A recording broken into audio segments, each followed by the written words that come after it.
Ladies and gentlemen, boys and girls, Dave Neal here, stand-up comic and host of Bachelor Recap, a guy's review. It's the off-season, baby.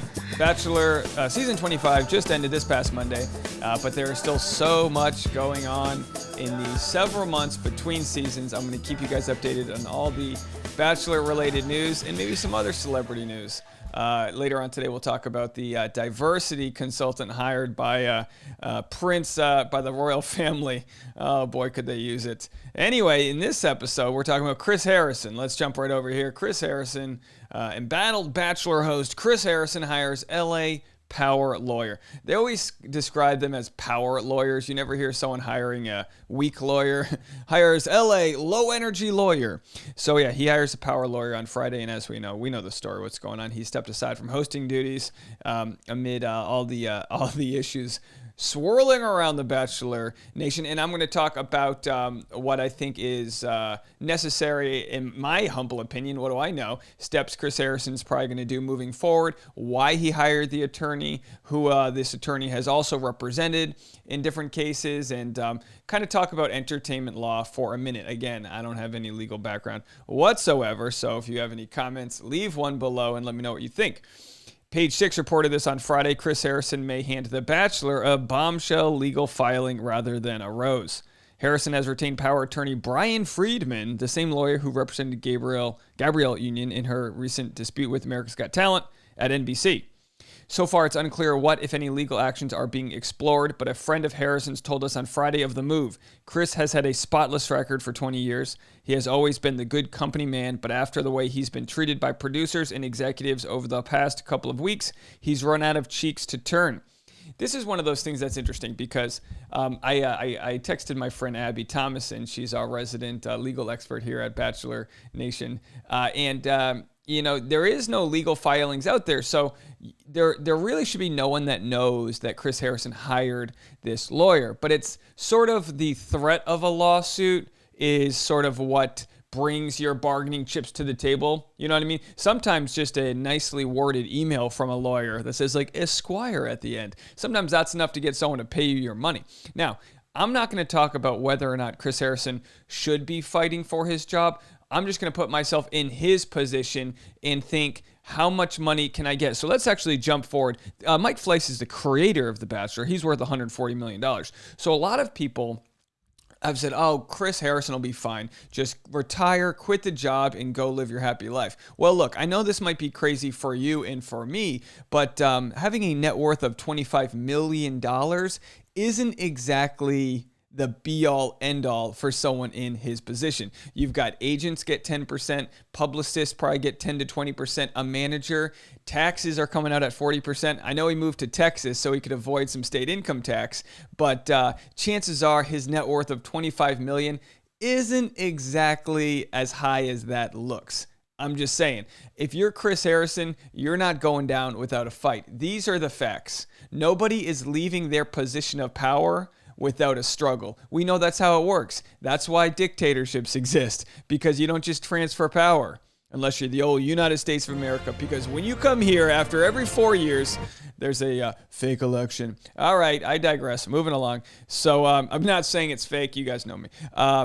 Some people are. But they just find me 11,000 votes. If you guys could just find me 27,000 more subscribers for my channel, that'd be great. By the way, I do want to hit 27,000 subscribers today. I'm at 26,740 or something. So if you could just hit that subscriber button, bump your Harrison on the like button for the YouTube algorithm, and we will be in good shape.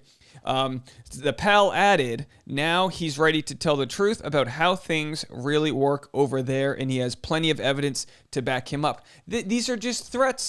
These are, and they're great threats. A pal, so this is all like PR companies do this. They say sources say, a pal says this. What it is Chris Harrison's team letting it be known, not from him, but from a pal, that he's got receipts, he's got journal entries, he's got screenshots, he knows the secret recipe over at Bachelor, what they do over there. And while, they might be able to sue little Luke P for $100,000, he's got power attorney, what's his name? He's got power attorney, Hold on. He's got, where's the name of the power attorney? Bryan Freedman by his side. And that's a real, this guy can do some damage. So here's Gabrielle Union in America's Got Talent reached settlement over workplace toxicity accusations. Now, this is a slightly different scenario, but same results here, where Bryan Freedman joined Gabrielle Union. Okay, so she was basically fired, and then afterwards she was like, oh, you want to fire me? Let's talk about what you guys are doing over there, and we'll see what we can do to work things out. So this was from Gabrielle Union. We've reached an amicable solution. NBC Entertainment appreciates the important concerns raised by Gabrielle Union and remains committed to ensuring an inclusive and supportive working environment where people of all backgrounds can be treated with respect. She basically complains of racism, health violations in the form of Simon Cowell's onset smoking, and her labeling as difficult and advocating for a functioning and dignified work environment. I'm sure this happens a lot with women in the workplace. She wanted a functioning and dignified work environment, and then people called her difficult, so they had to get rid of her. Get rid of the lady who's difficult because she doesn't want people smoking next to her. Oh my God, can you imagine that? Meanwhile, Simon Cowell's, over there with a shirt too small and a bad haircut. All right, he's British. What can you do? That's why we left you guys, because we wanted a country built on democracy, and the royal family will not let go of power unless you take it from them. Okay, just start a mutiny here on the Bachelor franchise. This is Bryan Friedman. This is who we hired. He's a good-looking dude. He's a good-looking dude. There's a power attorney, Bryan Friedman. Attorney Bryan Friedman litigates for large and small internet-based entertainment companies, motion picture and television companies, production companies, talent agencies, actors, personnel, and business management firms and others in the industry. He represents UTA, which, by the way, UTA, United Talent Agency, or United Talent Artists, either way, they're one of the biggest. They're like the top 3 or 4. They're just gigantic. CAA is another one that's big. There's a lot that happens behind the scenes of the entertainment industry. With an industry that is so desirable, actors will work for free. They'll work for, long hours. They'll do, there's a reason why unions exist in the entertainment world. I am a proud member of the Screen Actors Guild. I've been one for 10 years. Screen Actors Guild exists because people have always been taken advantage of. They'll work for free, long hours. I don't know if you guys knew this. Fun fact, if you're in the Screen Actors Guild and someone is smoking on set, I get paid more. If it's raining and I have to be stuck in the rain, I get paid more. If they don't feed you within 6 hours, you get paid every 15 minutes. You get a bonus every 15 minutes until they pay you. And those add up. That can be a couple extra $100 during the day. Every little thing in a union you're taking care of if your kind of core rights are being violated. And it might sound minimal, but it adds up over time. So it's about kind of like employee safety in a world where all employees were taken advantage of. Because in the entertainment world, everyone's taken advantage of. Harsh work environment. I mean, we've seen it obviously with Harvey Weinstein. We've seen it with crazy scenarios. I am not relating Chris Harrison's scenario to that, but what I'm saying is you don't get what you want without proper and strong representation. So while it might seem like Chris Harrison's got everything in the world at $25 million, who's he fighting against? He's fighting against a $140 million empire, Mike Fleiss, who's the creator of The Bachelor. So while we think Chris Harrison might be the figurehead and the big dog in charge, he's just an employee in this situation. So anyway, Bryan Freedman has represented some very interesting people. He represented the Gold 11 talent in the suit against actor Jonathan Goldsmith, the Dos Equis most interesting man in the world guy, which let's jump over to that. This is interesting. At first, when I read this, I thought he was representing the most interesting man in the world, but he's actually representing the agency. This guy, Jonathan Goldsmith, the most interesting man in the world. By the way, beautiful commercials. I've loved Dos Equis ever since then. He was making $1 million a year as the spokesman. Not bad. And the agency gets 10%, but he refused to pay the agency. So in this lawsuit, Jonathan Freedman represented the agency, and he had a fun little line at the end here. I think the lawsuit was kind of thrown out because the actor didn't have any reason not to pay. So this is from Bryan Freedman. The court has been consistent in determining that it believes Goldsmith's legal position to be meritless, Bryan Freedman tells The Hollywood Reporter. Goldsmith's cross-complaint, may it rest in peace, was legally and factually delusional. In this case, those bogus allegations did nothing but cost him almost $60K. The only thing interesting about this guy is how he could have created the worst legal strategy possible. Let me tell you something. I love legal slams. This is a legal slam. This is his way of saying, nice try, bye-bye, thank you for your feedback. That's what Bryan Freedman was saying. They call him Jonathan Freedman. Whatever. Who cares? Come on, right? Doesn't make a difference. So anyway, the agency was granted $58,900 to Friedman, the full amount of fees and costs they had sought, because the most interesting man in the world, the actor, refused to pay his 10% on $1 million. I mean, come on. It's like, geez, pay your agencies. You know what I mean? But anyway, so there's a ton of... So here's a little article here. Get the ball back in your court. 10 reasons why you need an employment attorney. Because that's essentially what Chris Harrison has. He's got an attorney to make, and you know what? Maybe this is good information for you guys. You might have a job where you don't think you have power, but like you have to know what your employer's ability is to fire you. Like you need to know your rights, so they don't just say, hey, you want an extra couple of weeks pay? Well, you sign this over here. Go, you know what? I'm going to talk to my lawyer and just find out, just if you fired me for the wrong reasons because I was complaining about you smoking in the elevator or whatever it may be. So protecting your rights as an employee. Anytime you step foot on a job, you need to be able to keep your employer honest. Having a quality employment attorney by your side can help you in that regard. Here are a few core ways in which they can be useful to you. Filing a wrongful termination suit. All right, so look into why you were fired. And, this might be what Chris Harrison's looking at. There are a number of laws in place that protect your rights as an employee. These rights are covered under provisions like the Equal Pay Act, Pregnancy Discrimination Act. Yeah, you can't get fired if you're pregnant. That's amazing. That's an amazing law that we have in our country. It really is. Can you imagine? Can you just imagine? Americans with Disabilities Act and other matters. However, when these rights are violated, you'll need the help of a credible lawyer to assist you. They'll use these laws as a foundation to help you when you get fired or laid off unlawfully. You feel that you're unfairly treated or wrongfully disciplined. That's a good one. Investigations into a toxic work environment. Chris Harrison could be calling this a toxic work environment. What does he know?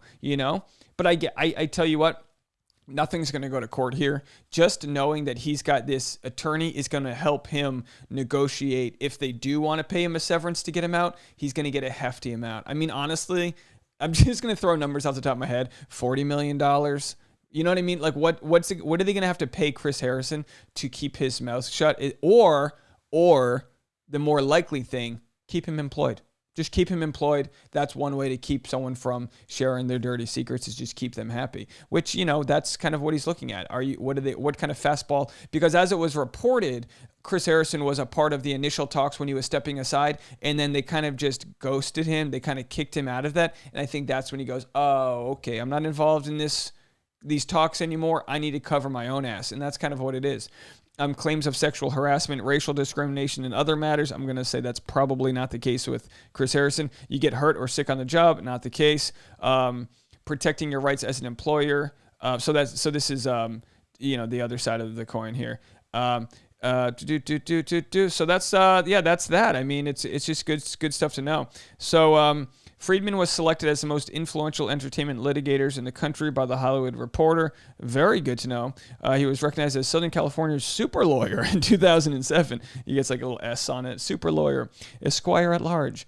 Harrison has not taken any legal action yet. At the time of this writing, Harrison has not filed any lawsuits that the public has been made aware of. It's unclear if he's been sued by someone, but the Page 6 report suggests that it was Harrison's decision to retain a lawyer and that he may be exploring his legal options. Chris has had a spotless record for 20 years, as we had mentioned. Now, people laugh at this because they go, well, Chris is complicit. A lot of people have said Chris Harrison is complicit in the work environment that has slut-shamed, has the racial issues, the psychologically damaging issues, the manipulating of contestants', character. Looking at you, Blake. Where the words were stitched together, where they weren't, where they weren't, out of context. They really have a way of manipulating a scenario, which is what reality TV is. And I think you and I know that, but I think a lot of people watching, mouth breeders, that's a bad guy because they said so. Like, there's a lot of people out there that feel that way, and people, these contracts.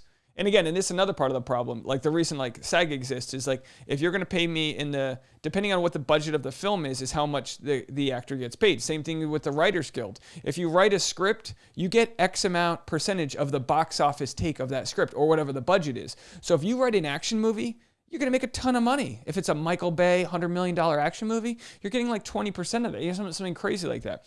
So in reality TV, there is no union for the contestants. They sign their life away for really, you know, an Instagram check mark. They're not getting much out of this. The lead gets paid, but that's because the lead, you know, they've got their own representation. So the lead gets a couple $100,000, whatever they're negotiating. I think Hannah Brown got the most. I think she negotiated more. But the contestants, they're not getting much, if anything, more than a stipend. So what might sound like a good $5 or $10 grand now, talk to Brittany Galvin, who was accused of being an escort, you know, for weeks before they nipped that rumor in the bud. Talk to her Google Analytics when you Google Brittany Galvin and see how she's doing. See if the juice was worth the squeeze for her. And then they signed the NDA. That means they can't talk about it for a couple of years. And it's all built to protect the employer, which is Mike Fleiss in The Bachelor, and not to protect the employee. Obviously, Chris Harrison, knowing his rights and you know, having been a part of the organization for so long, he does have some say there. Because while he might, you know, while they do have the right to fire him if they think that, you know, there's some morality clause or whatever, he's got so much information on them that's way more damaging than whatever they can sue him for. You know what I mean? So we'll have to see how it goes. It'll be very interesting. My guess is that Chris gets his job back and they address this situation, and not the lawyer situation, but they address the situation of him stepping aside and the growth he's taken, and that's that. If he does not get his job back, that's when we have to sit down, put some nice tea on, you know, steep some of that, add a little cream to it, and then just sit back and watch the whole franchise go to war, because that's what's going to happen, because you should not go quietly into the night, even if you disagree with Chris Harrison. I mean, put yourself in his shoes. You know what I mean? Put yourself in his shoes. And I know, you know, people are going to give me so much flack. I get so much flack going, oh, you defend this or you defend that. No, we look at things critically. We look at them from different angles. So if you're Chris Harrison, he doesn't have any job offers lined up. I mean, what can he do? He is the face of Bachelor. He can't, you know, he's not going to go, star in some Pringles commercial or something. You know what I mean? Anyway, folks, let me know what you guys think. We got more videos coming. Lots of content today. Please hit that subscriber button and the like button. And if you go to the description of this video, you can see my mailing list. I'll be sending out merchandise. I'm starting a vlog channel. When that reaches 100 subscribers, I will release my first vlog. And I'm going to be doing a lot of different content. So thank you guys so much for sticking around. And we'll see you out there. Bye now.